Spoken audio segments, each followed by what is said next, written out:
বিয়েবাড়ির সিজন তো শেষ হয়ে গেছে গিয়ে, আর কোনো সামনে অন্য অনুষ্ঠানের নেমন্তন্নও নেই, কিন্তু যদি এই অনুষ্ঠান বাড়ির স্টাইলে ডাল খেতে ইচ্ছে করে তো কী করব, সেই জন্য বাড়িতেই আজকে বানিয়ে ফেলেছি একদম অনুষ্ঠান বাড়ির স্টাইলে ভেজ ডাল। প্রথমেই আমি কড়াইতে দিয়ে দিলাম মুগ ডাল, 1 কাপ মুগ ডাল নিয়েছি। মুগ ডালটাকে 5 থেকে 6 মিনিট আমি মিডিয়াম ফ্লেমে ভেজে নেব, কিন্তু ভাজা হয়ে গেলে গিয়ে একটা বাটিতে নামিয়ে নিচ্ছি। এটাকে ঠান্ডা করে জল দিয়ে 2 থেকে 3 বার ধুয়ে নেব, নিয়ে সেদ্ধ করতে বসাবো। আমার একটু তাড়া আছে, সেই জন্য আমি প্রেশারে করছি।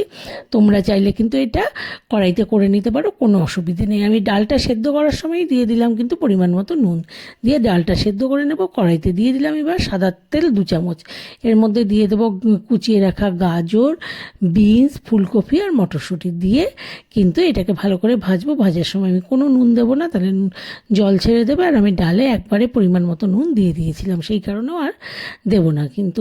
আর সবজিগুলোকে একটু লো ফ্লেমে ভালো করে ভাজতে হবে, ভাজার সময় যেন ভাজাও হয়, সবজিগুলো সেদ্ধও হয়ে যায় গিয়ে। ভালো করে 5-7 মিনিট ভেজে নিতে হবে। ভাজা হয়ে গেলে গিয়ে আমি সবজিগুলোকে কিন্তু একটু ডালের সাথে ফুটিয়ে নেব, সেদ্ধ করব না, জাস্ট প্রেশারের মধ্যে সবজিগুলোকে দিয়ে দেবো, দিয়ে 3-4 মিনিট একটু ফুটিয়ে নেব। ফোটানো হয়ে গেলে গিয়ে আমি এটাকে একবারে সোমবার দিয়ে দেবো কিন্তু ডালটাকে।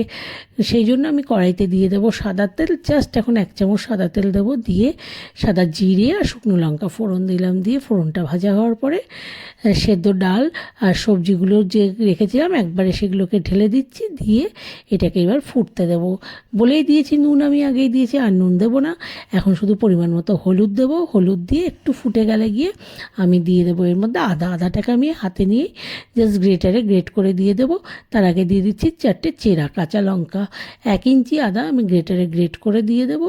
দিয়ে আদা দেওয়ার পরে ডালটা ভালো করে ফুটিয়ে নেব। ফুটে গেলে গিয়ে 1 চামচ ঘি দেবো, দিয়ে কিন্তু এটাকে গরম ভাতের সাথে সার্ভ করব, বেগুন ভাজার সাথে, যেটা খেতে কিন্তু শীতের দুপুরে দারুণ লাগবে। রেসিপিটা ভালো লাগলে লাইক করো, শেয়ার করো, কমেন্ট করো।